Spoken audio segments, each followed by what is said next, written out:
Sarah opens her witty, wise, and intimate memoir Smile with these three sentences. 10 years ago, my smile walked off my face and wandered out in the world.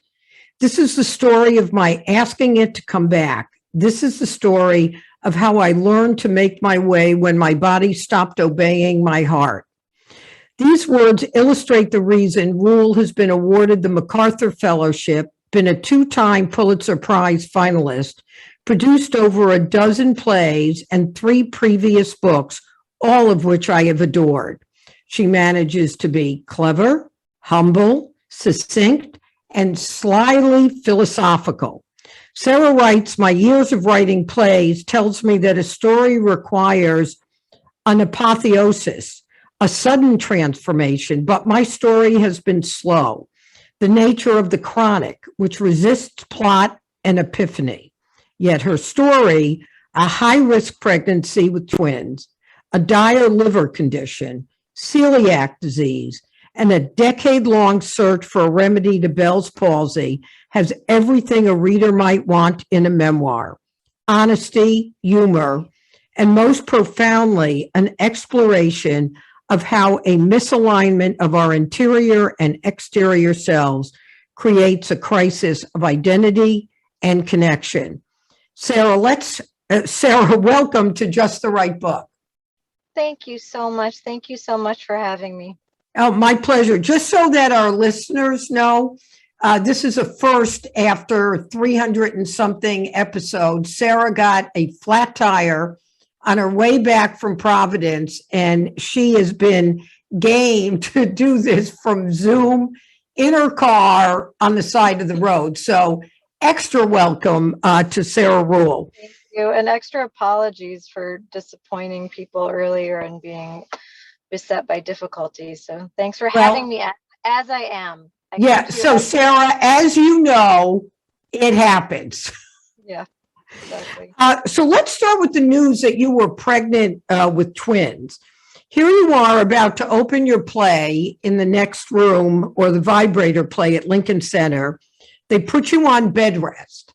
And most of us dream of bed rest as like a time to read all those unread books, consider the meaning of life. What was your reaction to this prospect of twins and bed rest? Honestly, I was completely overwhelmed. I mean, I think I say in the book, I had 2 kinds of abundance coming, and I wasn't sure how the collision would go. I wasn't sure my body and mind could handle all that abundance. And I was grateful for the bounty, but it seemed like a lot. And my great aunt Laura had twins, but apparently they were stillborn,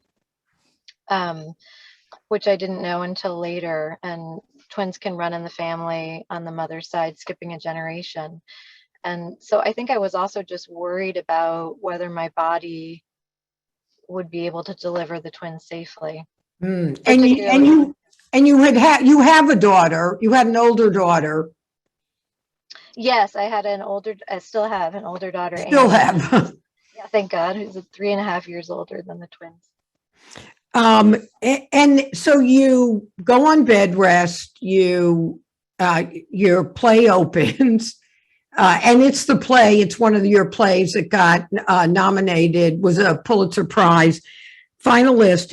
You deliver these babies. There's a lot of concern and risk about that. And then you're in the middle of meeting with a lactation nurse and discover, how did you discover then that you had Bell's palsy? Well, I remember she was sitting in the corner, and I knew how to breastfeed basically, but I didn't know how to do 2 at once. So she was teaching me something called the football hold, which is how you hold 2 babies at once breastfeeding. And she looked at me and said, "Your eye looks a little droopy." And I thought, well, that's a little rude. And I said something as a joke, something like, well, I'm Irish, thinking about my great uncles who, have these crescent eyes. And after 2 gin and tonics, their eyes are a little droopy. And she said, no, that's not what I mean. Go look in the mirror. So I looked in the mirror, and this whole side of my face was completely sort of fallen down and paralyzed. And I have a lot of doctors in my family, so I thought, well, I've either had a stroke or I've had Bell's palsy. And my mother had Bell's palsy, and it turned out that's what it was. And so the big, obviously, the title of the book, most of us do not necessarily think a lot about our smiles, right? They're just kind of instantaneous. But right. One of the things that you talk about, and I thought a lot about, one of the most famous smiles ever is Mona Lisa's. Mm. And one of the things that you talk about in the book is that her facial muscles are not engaged in the smile. Mm-hmm. And yet, Leonardo da Vinci was known for scrupulous studying of the anatomy and the bones in the face, and surely would have known what needed to happen when you were smiling. So as a result of going through Bell's palsy and the compromise on your smile, how do you think about what Leonardo da Vinci was, what was he saying about a smile by doing that? Well, people have studied the Mona Lisa endlessly, wondering if she's holding some kind of secret. And I think the reason is because there's this thing called the Duchenne smile, which means that your eyes are crinkling in concert with your facial muscles. And that's apparently the indication that a smile is sincere and spontaneous, that it's coming from the heart. It's not put on. Sarah, say that again, because you lost sound. Sarah, you've lost, we can't hear you.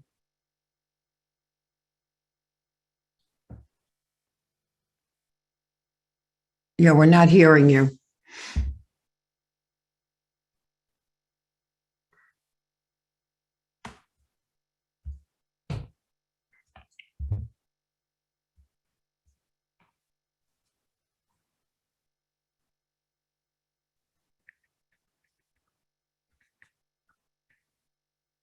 Sarah? No, no sound.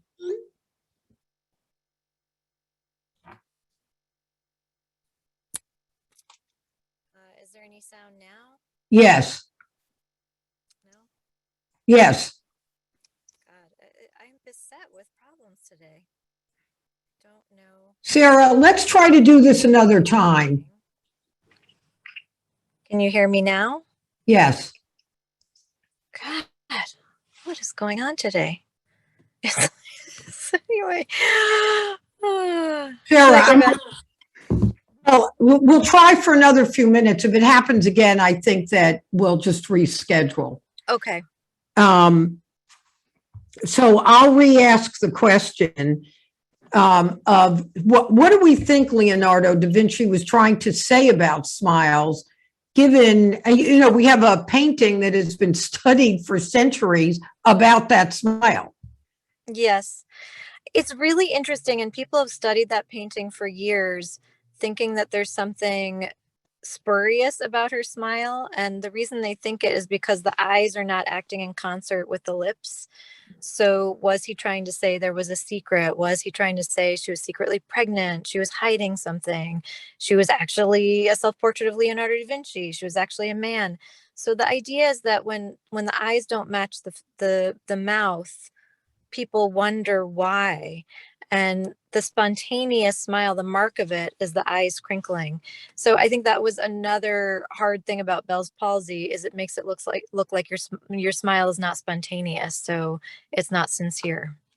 And you know, the most fascinating part of the book, and you know, we're leaving out a lot of the funny stuff that you talk about, all the wit I've seen in your plays over the years is in the book. But the most marked thing is this idea that I think you talk about it in the Buddhist way, at some point that was interesting, that the idea that physically producing the smile creates the sense of peace during meditation, and that the physical impacts the emotional. So what was that like for you, where now the smile, the physicality of the smile was not available to you, that actually impacted your capacity to feel joy? I think it did. And I think the Buddhists were aware of that technology long ago. You know, they'll say in meditation, smile while you meditate, because it creates the feeling of joy or serenity. And when you can't smile, I think, I don't know exactly what's going on physiologically, but I think you don't get as many happy hormones, you know, coming through the body and to the face. And it's interesting with acting. And since I'm a playwright, I'm deeply aware of all these different acting techniques of some actors saying, oh, I go from the outside in, or I go from the inside out. And the idea that you go from the outside in as an actor means you try to find the neurological pathway, say, to cry, and you just try to reproduce that. As opposed to a method actor would try to find a memory or a feeling internally and then express that on their face.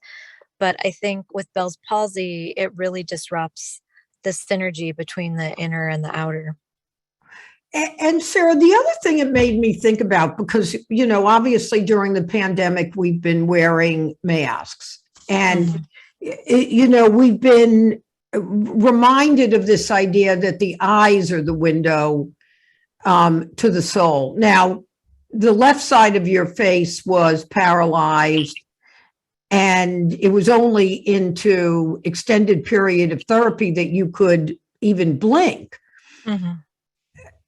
But did you feel that your eyes were incapable of expressing what you might have historically expressed through your smile? Because I always think about now with the masks that you get an idea of what people are, if they're smiling, if they're happy, if they're sad, if they're angry, through their eyes. But seemingly that really didn't happen. I think that because the musculature on the eye is also producing expression, unfortunately with Bell's palsy, you know, you're still not getting a whole range of expression on the side that's paralyzed. So for instance, your eyebrows raising. So if I raise my eyebrows, you know, I can do it much more on one side than the other. Eyebrows are so crucial in, you know, mirroring someone else's expression or showing interest or curiosity, or furrowing your brow. You know, actually, my furrow is pretty good. A first-rate furrow. First-rate furrow. But yeah, I remember when my own mother was sitting next to me during one of my plays, Passion Play. It was opening night, and she was sitting on my left-hand side, and she leaned over and whispered, "Are you not pleased?" And I said, no, my face is just paralyzed. You know, so it was upsetting to me that someone that intimate couldn't look at my face and see wonder or curiosity or approval. Yeah. And so how did this begin to feel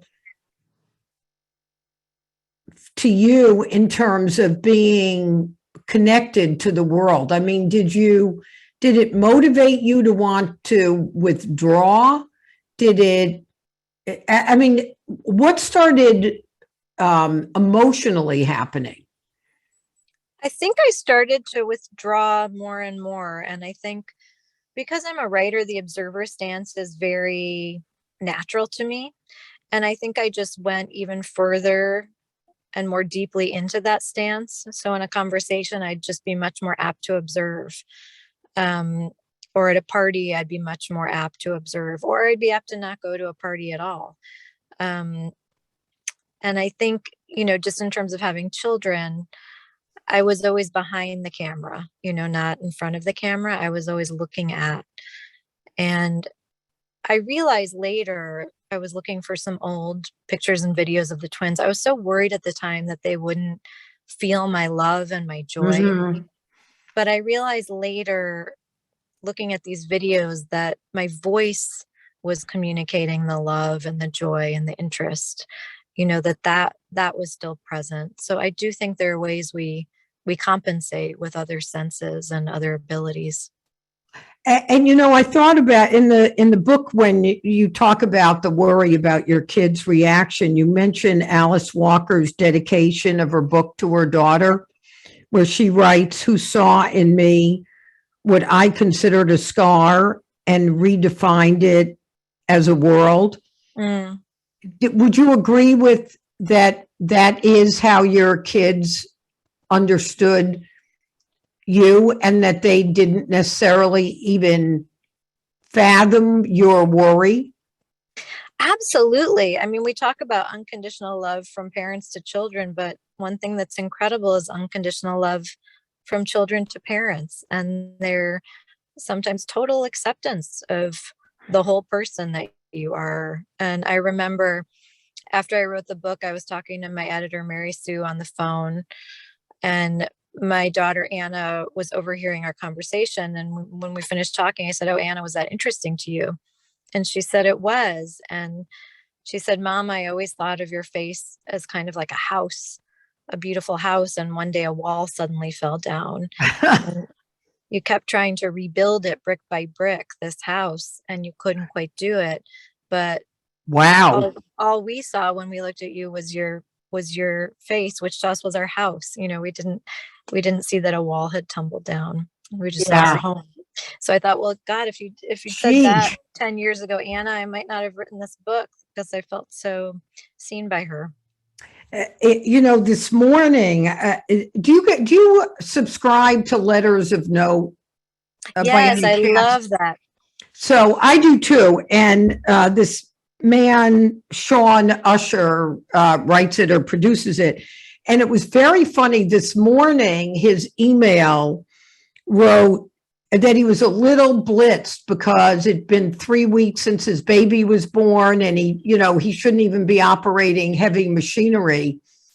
And so he just had snippets. So one of the, like snippets of letters, and one was from Juna Barnes, and it seems so appropriate to this conversation. The quote is, "There is always more surface to a shattered object than a whole." Wow. Isn't that Incredible. great? It made me think about, isn't it Japanese pottery? Yeah. That feels that the beauty of a shattered piece of pottery glued back together is more beautiful than the original. Yes, and I love that so much, that process. I'm forgetting the name, but the detailed with the gold brush and the gold leaf over the crack. And I think in a way you could say that the whole process of writing this book was that process of gold leafing the parts back together, but with words. And did you feel, Sarah, that the writing of the book gave a cohesiveness to how you felt about these 10 years? It did. I think that I had pressed the feelings down so deeply, I just didn't want to look at them.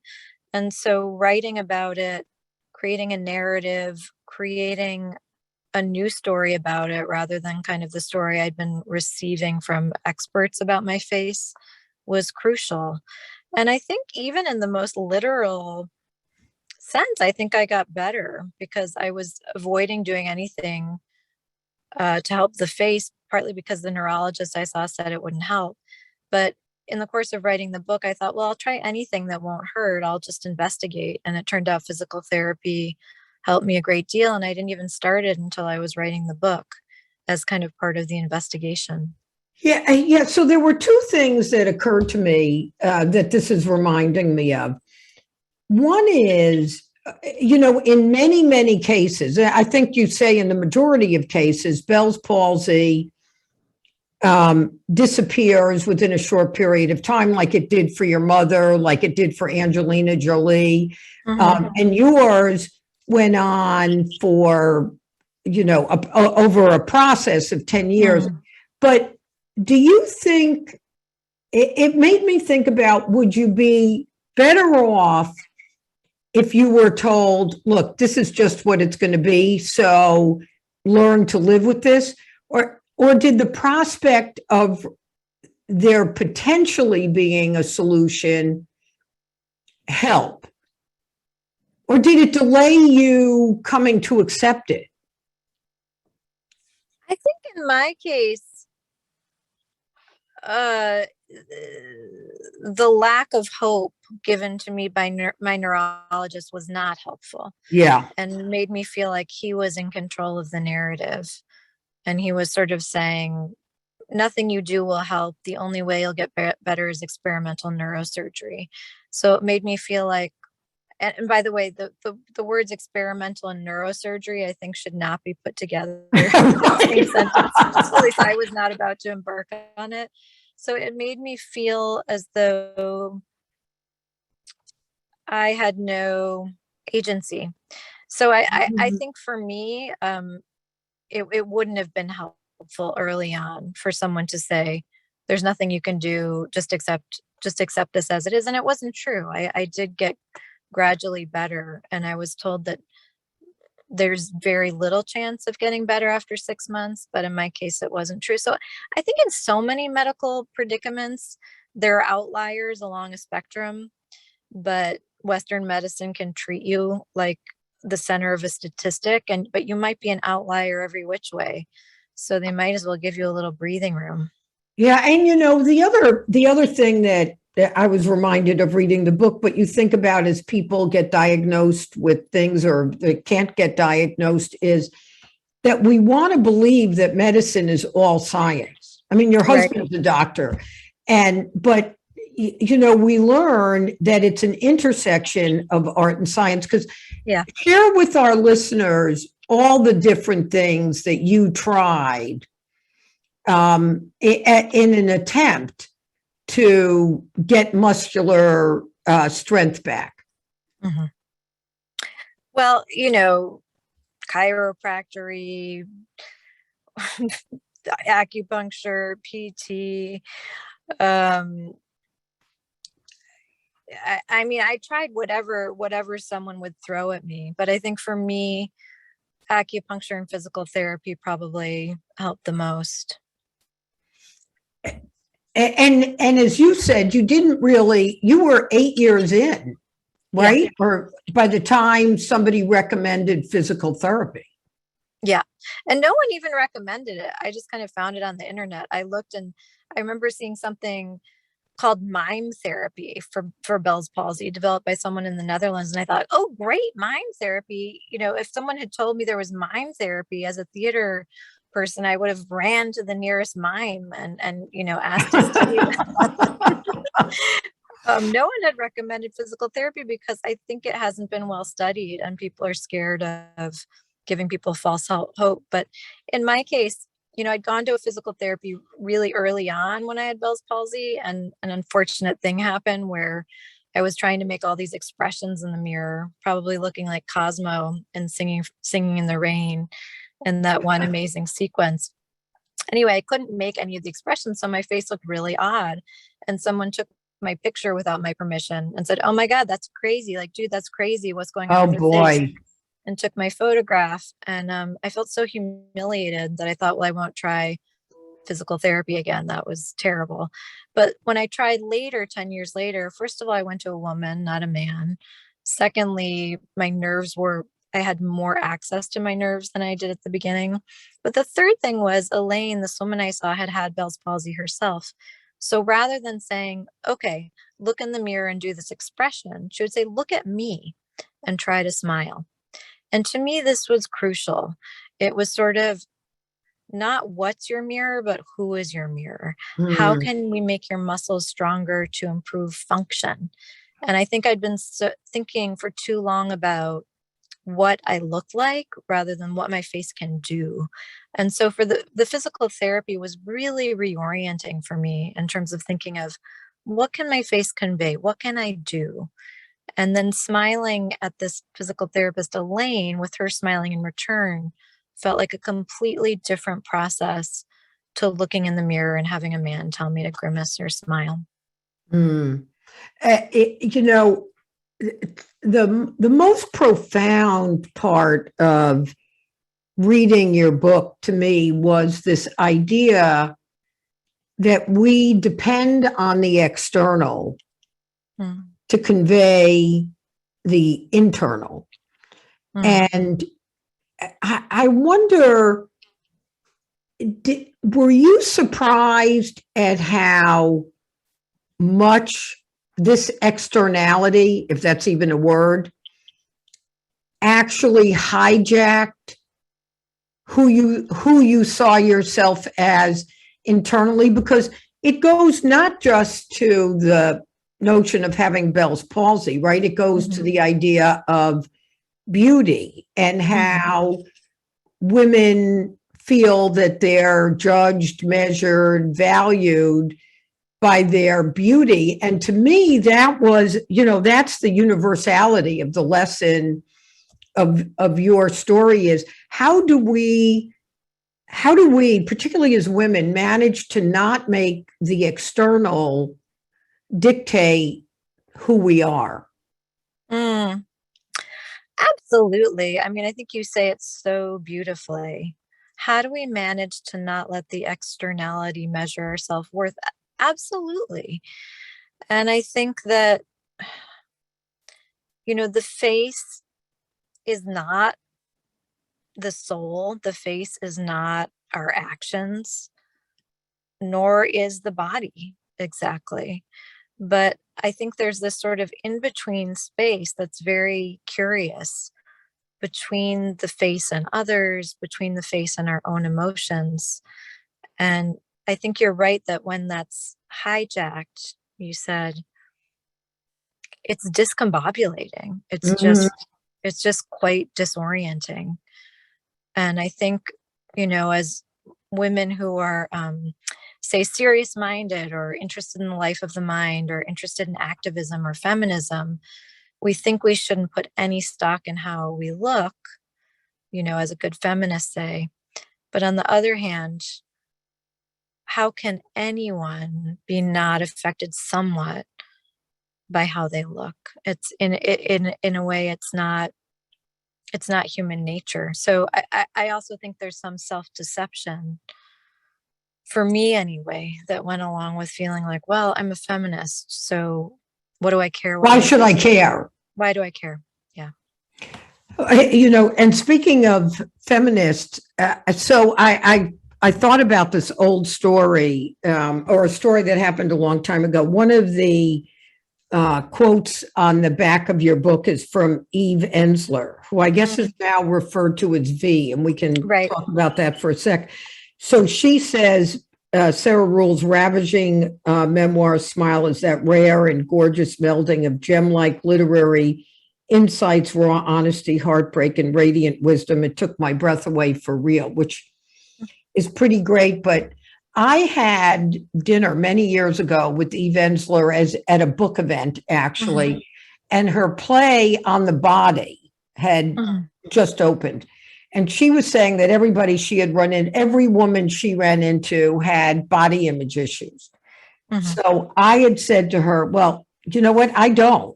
I have a problem with my face. I don't like my face.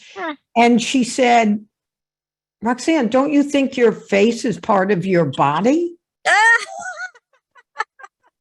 So Sarah, did you, with your face impacted and not your body, how did you feel about that distinction between your face and your body? Did that enter into any of it? It's interesting, that sort of Cartesian split. I mean, as a writer, I'm probably not terribly embodied in the first place. I mean, there was probably already some stitching together of soul and body, head and body that needed to be done. I probably needed more of that coherence anyway. But it's interesting that I was reading a study about depression and Bell's palsy, and apparently there is just no correlation directly between the degree of quote unquote disfigurement and the degree of depression that people experience, which is similar with body dysmorphia, right? Like what Yeah. your body actually looks like has nothing to do with how much you love or hate your body. And similarly with your gorgeous face, there's nothing objective about it. And certainly I watch my sister on Zoom calls and I can see her hating the way she looks because I know my sister, and I see her Right.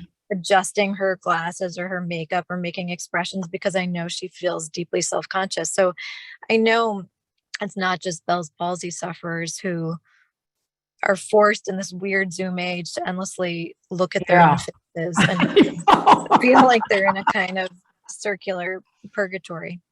Sarah, speaking of your sister, one piece of the many pieces in the book that I was very touched by is your father and his persona. So share with us what your dad was like and the impact he had on your life despite dying so early. Mm-hmm. Well, my father was a very gentle person. And I've been thinking about the word gentleness lately. I don't know why, maybe because the world doesn't feel very gentle right now. And how effective it is to be gentle. Anyway, I think my father was a very beautiful and effective father, and he was very gentle. He used to take me out to a restaurant every Saturday to eat pancakes, and he would teach me the etymology of a word. And so all those words stuck with me because I knew the story of the word. And he was very playful and he was quite wise. And he died of cancer when he was 52. And I felt like he never knew I became a writer. He never knew my children, never knew my husband. So I feel like he sits on the prow of the ship with me, when I'm writing. Somebody said this to me recently, and both my parents are deceased. And I really like this notion that you can actually talk to your parent in the sense that if you give it the space and the quiet, that you actually know how they would comment or advise you. Do you think that's true for you and your father? I think it is. Yes. And I don't know that I've had dialogue with him where he's told me something, in words, but I feel what he would want to communicate. I have had dreams about him where he's been quite direct, actually, even in my choice of husbands. Like I remember dreaming that I introduced him to my present husband and he said, "Yes, good choice." Good. Stick with Tony. Yeah, exactly. Sarah, this reminds me of another element of the book. So you were baptized a Catholic. Yeah. You meditate. Would you consider yourself a practicing Buddhist? Yeah. And so you say later in the book you use the line that the more Buddhist I get, the more Catholic I get. Mm-hmm. How do you tell me what that means to you? And because the other thing that you talk about at one point is that, when you got Bell's palsy, you thought, okay, I'm gonna do what you're supposed to do. I'm gonna pray that I get better. I'm gonna make a deal. I'm gonna do this if I get that. And you feel dishonest doing that.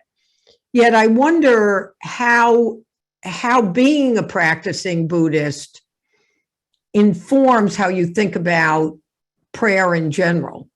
Mm-hmm. Well, I remember reading Flannery O'Connor's prayer journal. I think she's such an interesting, literary Catholic. And she talks about grace and the problem of getting grace and not wanting to ask for something, from God. She said, I've been reading Mr. Kafka and thinking about the problem of getting grace, because you can't get it, it's just supposed to be bestowed on you. So, the good Catholic isn't even supposed to pray for an outcome, I felt. And I think when I said in the book that the more Buddhist I get, the more Catholic I get, it's something about the more spiritually minded I get, the more I feel my childhood faith. It's always there. I lost faith in Catholicism as an institution, I think long before the sex scandals. But, hadn't practiced in a long time. But the Dalai Lama always talks about the religion that you had as a child being imprinted on you, partly because it's your first language of religion. So he kind of encourages people not to become Tibetan Buddhists who aren't already. He's like, you already have religion, like keep your religion. It's like thinking that it's sort of encoded in a way. So yeah, the image of the childhood sled, I don't know. I mean, I have so many problems with the institution that is the Catholic Church, and yet the more I'm interested in religion, the more I have that as a bedrock in a funny way. Yeah. And what do you think's attracting you to religion? I've always been really interested in the invisible world and in God. And as a child, I would want to talk with my mother about God and who God was and how we were made. And I think theater is a kind of secular worship ritual, godless worship ritual. And I love ritual, and I love the questions about how to be a good human being on this earth and how to use our time well. And I do think a lot of philosophical and religious traditions have been thinking about that for a long time. So it's not necessary to completely reinvent the wheel. Yeah, Sarah, this funny analogy just occurred to me that I was brought up Orthodox Jewish, and that I think when you grow up that way, we actually conflate, like we're talking about the exterior with the interior. So I think as I'm listening to you, that growing up with a structured religion like Judaism or Catholicism, we've sometimes been put off by the exterior of that religion, which actually camouflages some of these spiritual things that we all search for. And it seems like it's hard to shed the structure or what's become some of the common, but ways of thinking about it, with the reality that they are a spiritual structure for us to become a better person. And whether that's a relationship with God or. And in a way, it goes back to the question you were asking before about the body as a container for all of this, spiritual material you're trying to communicate. I mean, I think we do need form. We do need containers. We have these institutions of religion that help us contain, structure our quest to be good, our quest to be in community. And yet, I think with Buddhism, you're always looking at the form and the emptiness inside the form, and how you get to the emptiness bit. But I think so many religions are wrestling with that question of, here we are with these bodies, these containers, and yet we have all this invisible world information we're also trying to receive and transmit. And it's the great mystery. And so I suppose, getting back to your first incredible comment about the Japanese gold leafing art, Bell's palsy, in the good sense, let me into those cracks, those portals a little bit more. Yeah. And I'm going to come back to that. I want to cover work for a minute, because what reminded me of it is what you said about community. So Alice Walker once wrote, women writers should only have one child if they hope to remain writers. With one child, you can move. With more than one, you're a sitting duck. And when I look at, when I read about the sense of community that every play seems to have, and I think about you're raising three kids under the age of 5. How have you been able to do this? Like, how did you manage this existential crisis of remaining a writer, despite what Alice Walker said? Yeah, I think probably 3 pillars. My teacher, Paula Vogel, who said, you will continue to write. And she has just a great clarity about her. And my husband, who really knows how essential writing is to my life and identity, and kept trying to structure home life so that I would have room for it. And the third person is my babysitter, Yang Zam, who was essential. And I think, we talk to writers and artists who are mothers all the time without talking about the nitty-gritty of childcare, or who was washing the dishes when they were composing a particular poem. But for me, Yang Zam was a huge bedrock in terms of my being able to write through that time. And did you feel like, you tell a story about an artistic director who was hideous in his comments, which you can share with us, but did you feel like your theater and work community became an element of that, or not really? That's just what you had to do. I fear it's just what I had to do. I think that the theater is just starting to think about motherhood and parenthood in its structures and think how it can be more supportive. I think historically it's so rare being a mother in the theater. Is it? You just kind of suck it up and actually try to hide it. Is it still true, Sarah? Oh yeah. I hate to say it, but yeah, Lynn Nottage is one of the few mothers who you might also see on Broadway, and there's some women directors who are mothers, but it's pretty rare. And I remember when I would ask, the theater community is a great community and they love human beings. And so if you ask, so I would ask Lincoln Center, can I have a room for breastfeeding? And they would say yes. They're wonderful human beings, but they just haven't been structured with mothers in mind, because mothers haven't been sitting in a Broadway green room needing a breast pump. Right. So it's new and it's changing.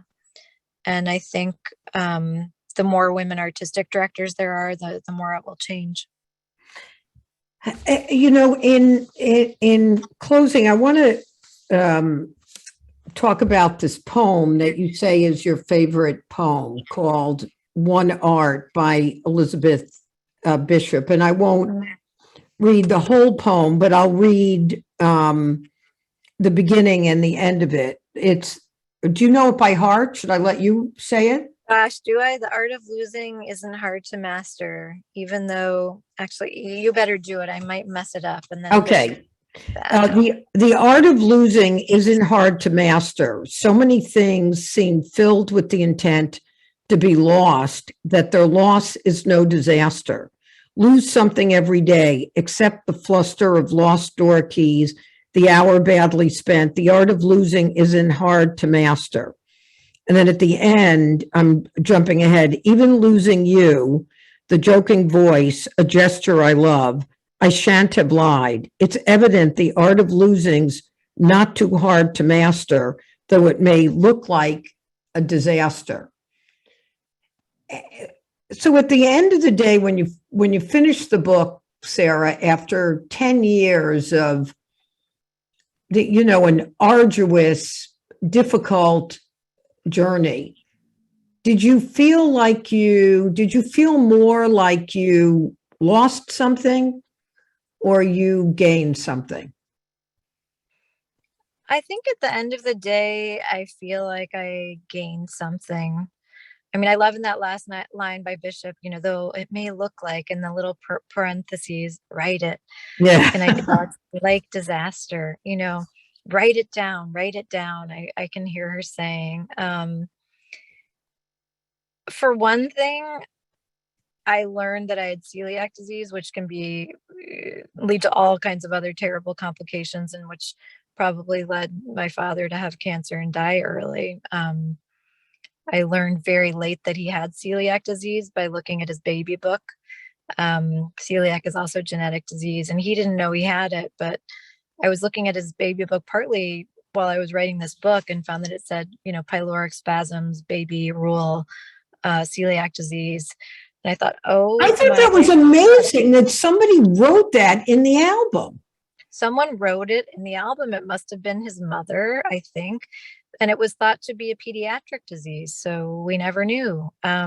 So that felt like one of those Buddhist parables of the maybes. It's like the son gets spared from going to war because he has a broken leg. So it's like the farmer's luck. The neighbors say, "Oh, you broke your leg. What bad luck." And the neighbors say, "Maybe, because then he doesn't have to go to war." So I got the Bell's palsy. It's bad luck, maybe, but I found out I had celiac disease. So that's really been helpful. And I think it helped me gain some understanding of the human condition. So I never take that for granted. Yeah.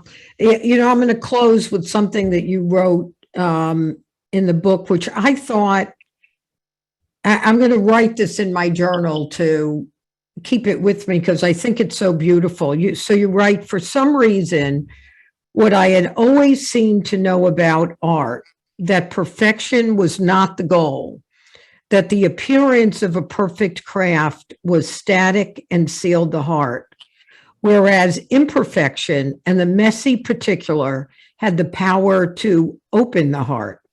I forgot to apply that to parenting or my own face.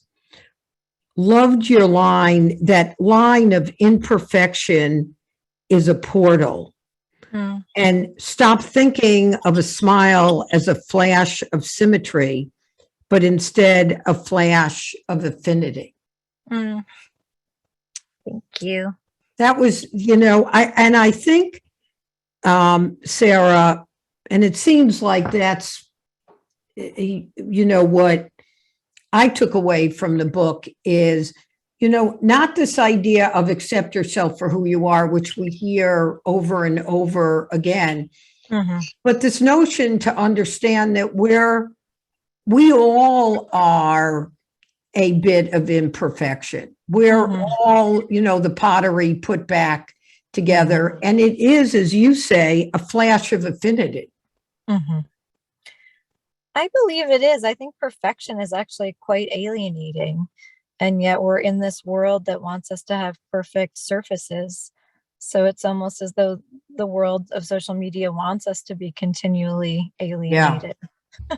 Well, and isn't that what's happening? I mean, I think all these studies are showing that's in fact what is happening, because if you're not perfect and everybody else is looking perfect, you start feeling more and more removed from that ideal, and therefore more and more anxious and unworthy. Yeah. We have to take pictures of ourselves as the cracked pottery more often, and give each other the shards. Is that what you would hope a reader takes away from your book? I would. I hope that the book is, a comfort to people who are going through any kind of chronic illness, but also a bid for a love of imperfection and asymmetry in a world that insists we be symmetrical. Well, thank you. Thank you for that. So, Sarah, do you think we'll get a play out of this? I don't know. I think the book could become a play theoretically, because it's all in the language. But I really wanted to write it as a book because it felt so intimate and interior, and not dramatic in the usual way. So who knows? It remains to be seen.